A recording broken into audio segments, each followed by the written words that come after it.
И додека целиот свет живее во огромен страф и паника од коронавирусот, преполни болници, стотици мртви, ограничено движење во текот на денот, разни забрани и строги мерки, депресија од затвореност дома, полициски час во текот на ноќта, најненаселениот дел од Европа, Прилепско Мариово, живее ама сосема исто како и пред глобалната пандемија.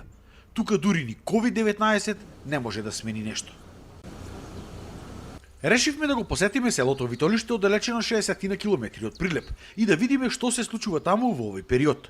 Поради затворањето на училиштата во Прилеп, семејството на Спасе Чакрески конечно сега е целото заедно. Децата се вратили на село. Нештата не се смените, ние претходно сме во некој карантин. Значи, она мерка која кажува дека повеќе од 5, односно 6 луѓе треба да се разбијат кај нас е проблем и толку да се обериш. Значи, е чудо 5 мина да се соберат на едно место. Животот ни е и во претходните денови ист како и сега, така да нешто посебно не чувствуваме. На ист став е и неговата сопруга.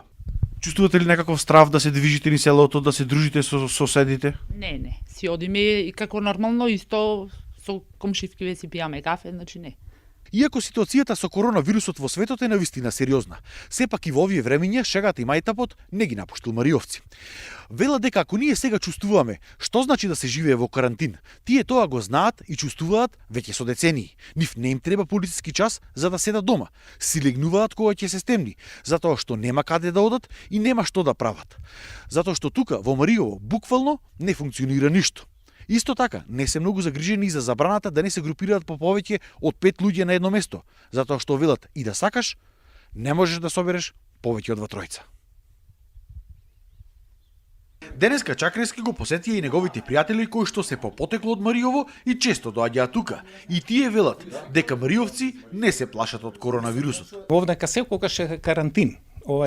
Ние сме заборавени од државата, заборавени сме од општината, овдека населението се борат сами со животот. Единствена паника овде ни е дали ќе ни го направат патот и дали ќе имаме вода на лето. За друга паника овдека не се зборува, не се знае. Но ако помладите се похрабри, сепак најголем страф од коронавирусот чувствуваат најстарите жители на селото. Вие страф од овој вирус? Ами не е страх, како не е страх, вој најстрашен бил. Не се движиме веќе, не се знаеме, коскарани да сме веќе сега.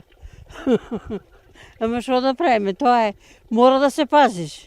Значи и да сакаш да се дружиш не можеш? Нема, и да сакаш кај да појдеш нема.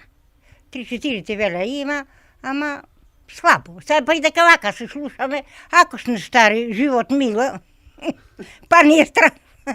Мариовци сепак се надеваат дека оваа ситуација со COVID-19, кога ќе заврши, можеби конечно ќе ја освести државата да им помогне и да инвестира во овој крај. Се надевам дека ќе направи некоја промена во менталниот склоп на институциите на државата воопшто и дека ќе помислат дека овде живеат луѓе, има луѓе кои што тука прават надчовечки напори за да остварат нешто, да изградат, па кој ги следи нив?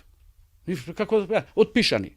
Карантин, токму тоа е карантин. Да се надеваме дека државата ќе ги слушне овие апели и дека по завршувањето на оваа криза конечно ќе направи нешто за овој крај.